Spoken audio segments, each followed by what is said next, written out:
যারা ডাম, যারা একটু বোকা, তাদের সাথে উইটিগিরিও করা যায় না। ধরেন আপনি একটু উইটি একটা জোক মারছেন, সেটাও সে বোঝে না। আমি বলছি মেহজাবিন চৌধুরীকে আমি আই লাভ ইউ বলছি, পূজাকেও বলছে আই লাভ ইউ, তাজিন তিশাকেও বলছে আই লাভ ইউ, নুসরাতুল তিশাকেও বলছে আই লাভ ইউ, আমার সহধর্মিনীকেও বলছে আই লাভ ইউ।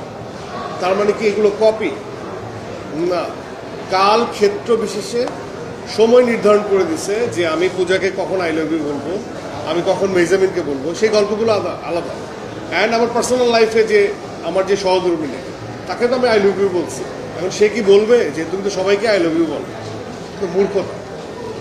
আর এটা গোট লাইফকে নিয়ে যে প্রপাগান্ডাটা ছড়ানো হচ্ছে, গোট লাইফ অন এয়ার হচ্ছে 2024, আর এখানে আমাদের গল্পের অ্যানাউন্সমেন্ট হচ্ছে 2023। It how come it's possible? মানে এটা তো সম্ভব না। তো আপনি দেখেন যে এক শেক্সপিয়ারের রোমিও জুলিয়েট ডিকনস্ট্রাকশন করে পৃথিবীতে কতগুলো সিনেমা হয়েছে, এটা কি কোনোটা কপি ক্যান? তো এই যে কিছু কিছু কিছু দলগত মূর্খ মানুষ, তারা কিছু মূর্খ কথা বলে, তাদেরকে অ্যাটেন্ড করার দায়িত্ব তো আমাদের না, কারণ তারা মূর্খ। হ্যাঁ, তো এখন এটা বলতে গেলে মানে অনেক কথা বলা হয়। তো ওই মাইলেজটাও আমি দিতে চাই না, ওই মাইলেজও আমি নিতে চাই না।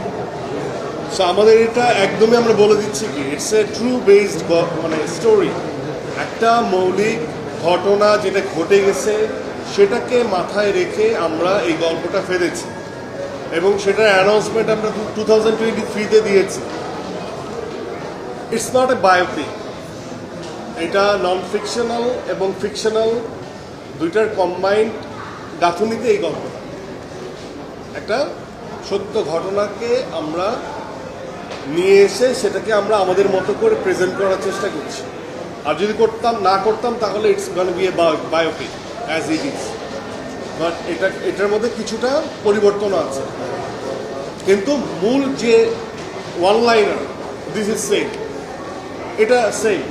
হ্যাঁ, তো হয় কি শেক্সপিয়ার রোমিও জুলিয়েটকে আমি যদি রোমিও জুলিয়েটকে ডিকনস্ট্রাকশন করে ভারতে আমি এখনই বলে দিতে পারি 5টা ছবি হয়েছে, কিন্তু কেউ কখন আমি দেখি নাই যে কোনো ফ্যান বেস অর জার্নালিস্ট বা কেউ একজন বলছে যে এই গল্পটা ওইটার কপি।